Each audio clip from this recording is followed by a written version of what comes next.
Хасах 42 градус штэ. Яа гэхдээ бүр амар хортой харагдаж байгааз. Яаж далайд 133 хоног ганцаараа амьд үлдсэн байна. Сүүл хэлсэн үгийг сонсоор жинхэнэ зөрөгтэй хүн гэж болоо энэ хүнийг хэлэх баха. Хүчил төрөчгүй далаад 35 минутын турш амьд үлддэг хүн байдаг юм байна. Та ийм солиотой хүнийг өмнө сонсч ирсэн үү? Энэ хүнийг ч нүргээ бурхан аварсан баха. Гэтэ газрын гавар ороогүй л бол хүнд амьдрах хувь тохиолддог гэдэг нь үнэн л юм байна те. Би энэ хүнд бол 1000 оноо.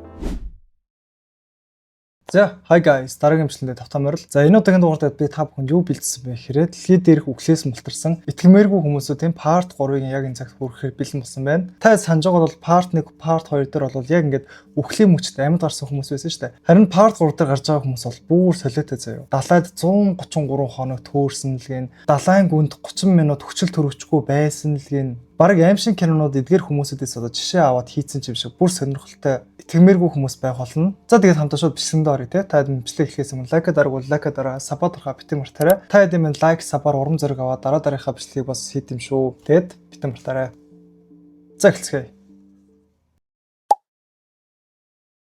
За тэгэхээр үхлээс мултарсан ихний хүн. За та маань галтуулын дэргэд хонсон хүн гэвэл та итгэх үү? Дэнни Болч гэдэг нэртэй хүн байд юм байна. Энэ хүн нь болохоор 1980 онд найз Брайан Томсонхой хамт одоо Сент Хеленс галтуулын ойролцоо майхан барьж хонсон юм байна. Өглөөний яг 8 цаг 32 минутанд болохоор аимштай нүргэлэг чимээнэр тэр хоёр сэрээд галтуулын дэлбэрэлт тэдний зүг рүү чиглэж явааг бол харсан юм байна. Амь тэмцэн гүөх үед болохоор Баалч халуун агаарын хүчтэй давалгаанд одоо цохигдож дээрээс нь үнс, шавар, мөсөөр бороомис шүршүүлэн газарт бол унсан юм байна. Бүр хит халуунаас болоод гарных нь ингээ хуруунууд нь ингээ хайлаад тухайн үед ингээ урсч исэн гинэ. Тэрээр түлэглэлтэй намдаахын тулд одоо гол руу мөлхөн ороод дараа нь ухаан оронгуулаа найзгаа хайж эхэлсэн юм байна. Удалгүй Томсог одоо унсан модны мөчөр доор дарагдсан байгааг хараад түүнийг олох үед ташааных нь ясн хугарсан байсан юм байна. Тэр үед үнс мэд одоо ингээ үүлнүүд бол хуралдаад бүх юм ингээ харагдахгүй болж яг эхэлж явах үед болохоор тэр найзгаа арай хийж татаж гаргасан юм байна. Аазлахад тэр хоёр яасан бэ гэхээр аялагчтай зам явж байхдаа таарад орой 6 цагийн үед болохоор нисдэг тэгээр бол аврагдсан юм байна. Хамгийн харамсалтай нь юу байсан бэ гэхээр Баалч болохоор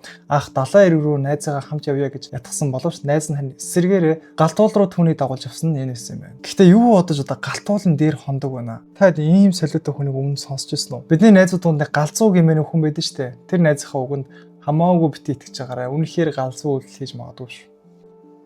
За тэгэхээр үхлээс мултарсан хоёр дахь гайхамшигтай хүн. Хелен Клабан гэдэг нэртэй хүн байт юм байна. Тэрээр Ад левел хайгч одоо 21 настай одоо хүн бөгөөд мөнгө хэмнэхийн тулд 41 настай сонирхож нисгэж болох Ralph Lauren хамт одоо нэг жижиг хөдөлгөөртэй онгоцыг жолоодон аялахаар шийдсэн байна. Тэд 1963 оны 2 сарын 4-нд хөдөлсөн боловч удалгүй цасан шуурганд одоо өртөөд онгоц тэр чигээр одоо эзгүй зэлүүд одоо хөвч ойд одоо унсан юм байна. Гайхамшигтай нь болохоор тэд амьд үлдсэнсэндээ Хелийн зүүн гар нь бол хугараад Флорсын эрүү нь бол цуурсан юм байна. Хамгийн аимшигтай нь болохоор тэд хасах 42 градусын тасгийн хүүтэн эзүү газар бол гатсан юм байна. Тэдэн байсан хитгэн лаз загас жигмэг амин дэмэнд нь болохоор 10 хоны дотор дуусаж цас сайлуулж уухаас өөр аргагүй нөхцөл байдалд хүрсэн юм байна. Тэд болохоор амьд үлдэхийн тулд одоо онгоцны суудал дээр бензинээр сарвж босгож онгоцны хивсээр хүнжил хийгээд түлшний савны шатхууныг нь ашиглангуудлаа. Түүдэг гал хасааж бол шүнийг бол арай ч бол давсан юм байна. Эсн Флорес болохоор хөлцөн цөмийн мөсөн дээр сум заасан аврутам соус гэж бол битсэн юм байна. Ингэж яасан бэхээр тэдний яг амт тэмцэн 49 дахь хоногт нь болохоор дээгүүр нь явж исэн онгоц тэрхүү тэмдэглэгийг хараад тэднийг аврахаар ирсэн юм байна. Яа, гэхдээ ийм бүдийг сонсохоор ингээд долоохоо орондоо бид нар хөвтөж байгаа юм бар. Ямар аймаг талархуу штэ вэ. Хасах 42 градус штэ. Би дархан байж хаад шөндөө 40 хүрсэн байхгүй юу? Тэсэж ингээд манай ч өөр ингээд гэр ороод байшинд байдаг. Тэгээд аим хүүтэн заяа. Манай аав өглөөрт босонгуулаа шөндөө бараг 2 галсан уу юу? Аим хүүтэн байсан тэгээд 40 градус тэгэж их гал түлсээ хэрнээ тэгэж дарсан гэхээр 42 градусын гадаа гатсан гэхээр ёо.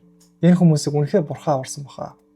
За тэгэхээр 3 дахь баримт. Энэ баримтсандаа адилхан онгоцтой холбоотой. Хэрэв та онгоцоор явахаас айдаг бол энэ бичлэг жоохон таны эвгүй төлөх байхаа. 1971 оны 100 сарын баярын өмнөх өдөр болохоор 17 настай Жулиан ээжтэйгээ хамт одоо Lanza компани 508 дугаар нислэгээр бол Перугийн ширэнгэн ойд дээгүүр бол нисчихсэн юм байна. Гэвч онгоц нь болохоор хүчтэй шуурганы улмаас газраас 3.2 км өндөрт буюу 2 миль агаарт одоо бүрэн бутарч сүрсэн юм байна. Жулиан суудлынхаа бүстэй хамт чөлөө туналтаар унсан бөгөөд одоо маргааш нь ширэнгэн ойд сэрсэн юм байна. Тэрээр энэ аимшигт ослоос амьд үлдсэн цорын ганц хүн бол байсан юм байна. Игмний яс нь хугарч хөлөндөө гүнзгий зүсгдсэн шархтаа байсан ч тэрээр болохоор гол даган алхасаар байсан байна. Ширэнгэн ойд 10 хоног ганцаараа туурсны эцэст тэрээр болохоор нэгэн жижиг овоохоо олсон юм байна. Тэнд байсан 1 литр шатхууныг ашиглан баруун гарынхан шарханд үүрлсэн байсан утнуудыг устгаж ол цэвэрлж ирсэн юм байна. Маргааш нь нутгийн ирчүүд түүнийг олж аварснаар тэрээр эцэгтэйгээ эргэн уулзаж чадсан байна. Гэхдээ газрын гавар ороогүй л хүнд амьдрах хувь тохиолддог гэдэг нь үнэн л юм байна те. За тэгэхээр дараагийн азтай ч хүү, азгүй ч хүү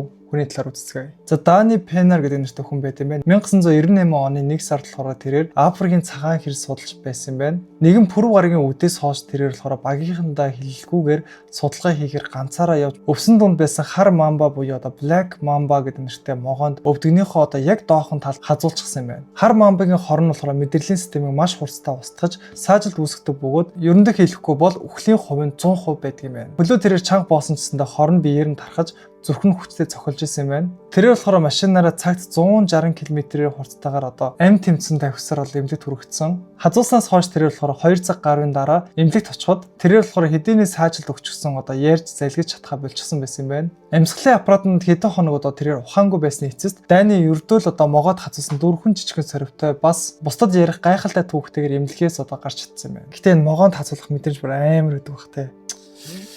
Яа, та нарын Black Mamba гэдэг нэртэй могоо харж байна уу? Яа, гэтээ бүр амар хортой харагдаж байгааз. Яаж ийм могоод хазуулж чад хүн зүгээр авахт те. Би бол могоо гэдэг юм үнэхээр дургүй. Хэрэв та хэд надтай адилхан могоо дургуул коммент дээр бичүүлдээгээрэй. За тэгэхээр дараагийн хүн сонсоод итгэмээргүй хүний талаар хамтаа үзцгээе. За дэлхийн 2 дугаар дайны үед болохоор Англи улсын онгоцонд ажиллаж байсан хятад залуу болох Пон Лим далайд хамгийн удаан төөрсөн дэлхийн дээд амжилтыг тогтоосон хүн юм байна. 1942 онд тэдний онгоцыг Германы шумбагч онгоц дайраад ердөө 2 минутанд торж ивүүлж нийт 55 хүнээс амьд үлдсэн цорын ганц хүн болохоор тэр байсан байна. Онгоцны зуух дэлбэрэхээс яг өмнөхөн аврах хантаас сүрж авсан тэрээр 2 цаг орчим далайд хөвсний эцэст 8 хязган 8 хэмжээтэй аврах зав болсон юм байна. Завин дээр байсан багахан ус жигмэгийг бол тэрээр хэрглэж дуусан гутлаа. Жигмэгийн саваар болохоор хутах хийн далаа руу бол хайж исэн байна. Бүр шууных нь махаар аврах загас буюу шарк хүртэл барьж байсан юм байна. Тэгэд хамгийн гайхалтай нь Понлим болохоор ерөөсөө сэлж чаддаггүй байсан учраас өөрийгөө завтайгаа хүлцсэн байсан юм байна. Тэрээр энэ хിവэрэ далайд нийт 133 хоног өнгөрөөсний эцэст 1943 оны 4 сарын 5-нд Барзилийн загасчдад бол аврагдсан юм байна. Тэрээр энэ хിവэрэ 9 кг хайсны эцэст эмнэлгийн орон дээр байж байгаа үедээ хин нэгэн миний энэ рекордыг бити эвдлээсэ гэж хошигнож ярьж ирсэн байна. Яаж далайд 133 хоног ганцаараа амьд үлдсэн байна. Юм бүр үнэхээр солиотой тий. Тэгээд хамгийн аимштай нь болохоор шарк агнаж идсэн гэхээр ч юу гэсэн үг юм бэ? Тэг чи өөргөн бэрээ идчихдэг юм уу тий? Ингээд ийм зүйлээс хүртэл амьд үлдсэн гэхээр бас л боломжгүй сонсогдож шүү те. Гэхдээ шаркийн махыг идэн гэдэг бол бас боломжтой юм шиг. Тэр чинь ингээд нүл биеэрээ махтаа шүү те. Гэтэл зөрөгтэй шүү. Би энэ хүнд бол 1000 оноо. За тэгэхээр дараагийн галзуу бүр итгэмээргүй хүн. За Чрес Крески гэдэг нэртэй хүн байт юм байна. 2018 онд Швейцарт амарч байсан тэрээр болохоор анх удаа дельтапланаар болохоор нисгээр шийдсэн юм байна. Гэвч зааварлагч нь болохоор түүний нисдэг төхөөрөмжтэй бэхлэх хамгийн чухал зүйлийг нь тас мартсан юм байна. Тэд болохоор 1.2 км өндөртэй уулын цохиноос усарсныхаа дараа Крес ямар ч хамгаалтгүйгээр зөвхөн гарынхаа хүчинд найдаад 2 минут 14 секундын турш агаарт дүүжлэгдсэн хэвээр амь тэмцсэн юм байна. Зааварлагч нь түүнийг газарт аюулгүй болгохын тулд нэг гараараа жолоогоо залсаар арай ихийн газардуулсан юм байна. Газар мөргөж унах үеийн хүчнээс болж түүний зүүн гарын бугуу хугараад булчингийн шүрмсэн тасарсан юм байна. Гэвч Аз болоход тэрээр амьд үлдэж чадсан юм байна. Гэхдээ хамгийн галзуу нь юу гэхээр тэрээр зааварлагчдаа огт уурлаагүй идгсэн хойноо дахиж нисэх талаар ярьсан гинэ. Ямар ч ослын үед аврах зөвлгүйгээр зүгээр хосолтч идэг те. Сүүл хэлсэн үгийг сонсоор жинхэнэ зөрөгтэй хүн гэж энэ хүнийг хэлэх баха. За тэгэхээр дараагийн бүр аимшигтай хүн. Бид нар ингээд ямар нэгэн баагуудад харах юм бол өгсөн мэдтүр үзүүлэх эсвэл яаралтай хурдан цухтах хэрэгтэй дээ шүү дээ. Гэхдээ цагаан баагуудад харах юм бол энэ бол бүхэл гэж хүлээж авдаг. Тэгвэл энэ хүн юу тохиолдсон бэ? За Кота Шав гэдэг нэртэй хүн байт юм байна. Энэ хүн болохоор 2003 оны 9 сард Канадын Кимуру хотод ангийн хөтөж хийж явж исэн 46 наснда тэрээр болохоор нэгэн аимшигтай зүйлтэй сэрсэн байна. Майхныхын дээвэр нь урагдаж эхлээд цас орж байна гэж ботсон боловч цас биш, харин тэдэнд л өнгөж харж исэн цагаан баавган үссэн юм байна. Багийн ахлагч нь болохоор шууд зүхтаад Шав түүний ард ердөө 4 алхмын зайд бол гүйж жагаад жижигхэн чулуун тэглээд бүдэрч унсан юм байна. 400 фунтын араат нь түүний далаа руу чирж өөрийнх нь нуруулуун сарвуугаар гүн зоож аврах том шүдээрээ түүний толгойг хатсан юм байна. Аз болоход багийнхан тогооч нь буу шуурж аваад баавгыг 2 удаа буудаж унгаасан юм байна. Гайхалтай нь болохоор Шав болохоор энэ аимшигтай зүйлд болохоор ерөөсө ухаан алдаж унаагүй. Эмнэлэгт хүргэсний дараа түүний гавлын яс орчмын цус хурсан хэсгээс 3 атга элс ол гаргаж аваад тухайн элс нь болохоор түүний цус алдалтыг багасгаж ол амийг нь аварсан юм байна. Тэрээр 13 цагийн турш одоо хүнд хагалгаанд орж амьд үлдснийхаа дараа нутагтаа болохоор цагаан багуу хүн гих одоо хочтой болсон юм байна. Гэхдээ элс түүний амийг аварсан биш үү? Гэхдээ бид нар үнэхээр гайхалтай байгаль дэлхий цогц бүтээл донд амьдардаг. Яа гэхдээ нэр өөрөө бурхан энэ дэлхийг үнэхээр гайхалтай бүтээжээ. Энэ хүний хүртэл ингээ аврах хэмжээтэй шүү дээ, тэ. За тэгэхээр дараагийн баримт. Та хэд минь энийг сонсох юм бол барыг итгэхгүй дээ. 2012 оны 9 сард гүний шумбууч Крис Лемонс болохоор хойд тэнгист газрын тосны цөөнгийн одоо хол азсахаар Пипи Топоз одоо хөлөг онгоцноос 91 метрийн гүнд тусгай бүхэхтэй шумбсан юм байна. Гэвч хөлөг онгоцны компьютерт доголдол гарангуудлаа 8000 тонны жинтэй усан онгоц байрнаасаа хөдөлж эхэлсэн юм байна. Энэ үед болохоор Крисийн амьсгалах хий, дулааг цахилгаанаар хангадаг амин чухал хувийн кабель нь төмөр бүтцэд бол тэглэж улмаар тас үсэрсэн юм байна. Тэрээр энэ явдлын дараа яасан бэхээр далайн ёроол руу 100 метрийн гүнд унсан юм байна. Түүний нуруунд байсан одоо нөөц баллон ердөө одоо 5 минут л амьсгалах хий ялгаруулт юм байна. Тэр ажиллаж байсан одоо байгууламжаа олж утсан боловч хэдийн 2-3 минутын хийгээ дуусчихсан юм байна. Цаг дуусах мөчид яасан бэ гэхээр Крис хувь тавилантайгаа эвлэрч одоо ухаан алдсаж унсан юм байна. Багийнх нь болохоор түүний одоо цогцыг олно гэж бодож байсан ч бүхээгт гаргаж ирээд 2 удаа химэл амьсгаа хийтэл тэр гинэс сэрсэн юм байна. Тэрээр болохоор нөөц агаараа нээснээс хойш далайн гүнд бүтэн 35 минутын турш хүчил төрөгчгүй байсан юм байна. Түүний амьд гарсан учир шалтгаан юу байсан бэ гэхээр энгийн хүн одоо тархиндаа хүнд гэмтэл авах байсан ч тэдний урьдчилж одоо амьсгаж байсан хийн хүчил төрөгчийн маш одоо өндөр агуулмжтай байсан тул одоо эдисэнд нь гүн шингэж амийг нь аварсан тохиолдол тохиолдсон юм байна. Тэгэд энэ гайхалтай залуу нь болохоор ердөө 3-7 хоногийн дараа буцаад багийнхантайгаа нийлж ажиллаа эхлүүлсэн юм байна. Хүчил төрөгчгүй далаа дор 35 минутын турш амьд үлддэг хүн байдаг юм байна. Би ингээд амьсгахад түгжээд ингээд 35 минут байтугай 35 секунд ч тэсэхгүй штэ.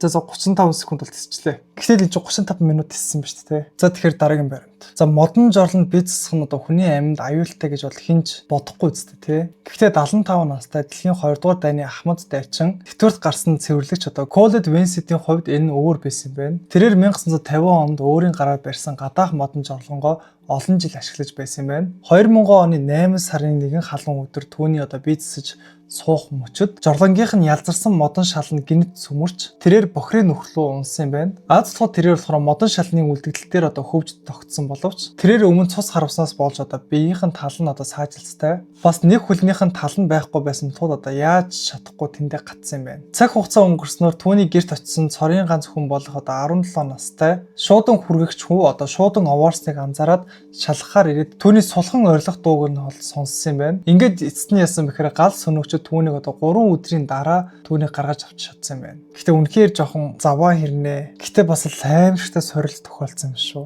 Модон жорлонгууд бас эвгүй ш. Ялангуяа ийм хүн бүр гэртээ ганцаараа амьдарч байсан байж таа. Тэгэхээр чи бүр эвгүй.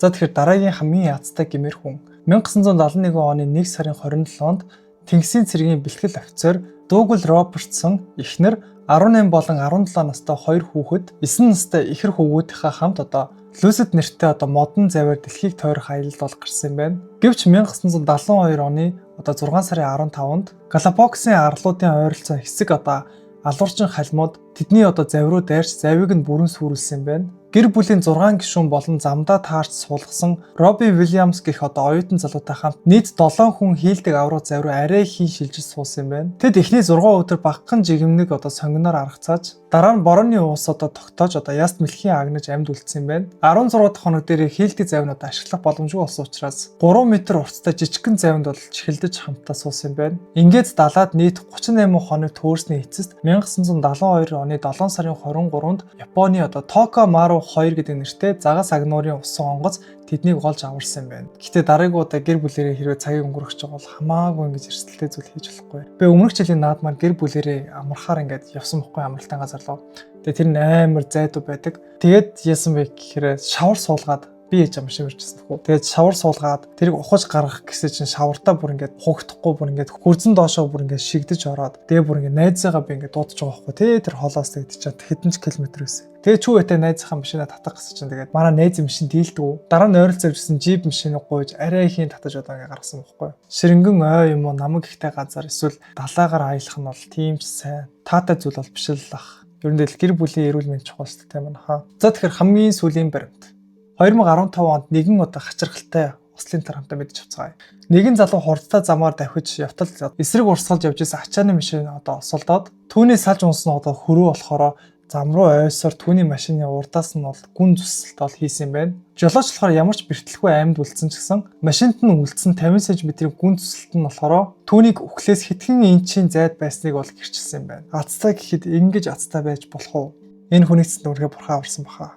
За тэгээд энд хүрээ дугаар маань өндөрлөж байна. Та бүхний ингээд цусыг хөөргөж даралтыг ихсгэсэн одоо тийм аимшигтай мөчүүд байсан гэж бол найдаж байна. Тад маань бичлэг маань таалагдсан бол лайк дараа саботороо битэн мартаарай. Тэгээд дараагийн бичлэгээр таад маань ямар төрлийн видео үзэх хүсч чинь коммент тавьж бичиж үлдээгээрэй. За тэгээд дараагийн галзуу солиотой бүр ингээд итгэмээргүй бичлэгээр уулзцгаая. Гэхдээ хамгийн галзуу нь юу байсан бэхээр тэр зааварлагч та. Йоо яас их зүг вэ? Зааварлагч та. Биш ээ. Гэхдээ хамгийн галзуу нь юу вэ гэхээр тэр зааварчлагч та одоо огт дууралгүйгээр зааварчлагч та. Гэхдээ хамгийн галзуу нь юу гэхээр тэр зааварчлагч та. Гэхдээ хамгийн галзуу нь юу гэхээр гэхдээ хамгийн галзуу нь юу гэхээр тэр зааварчлагч та. Гэхдээ хамгийн галзуу нь юу гэхээр тэр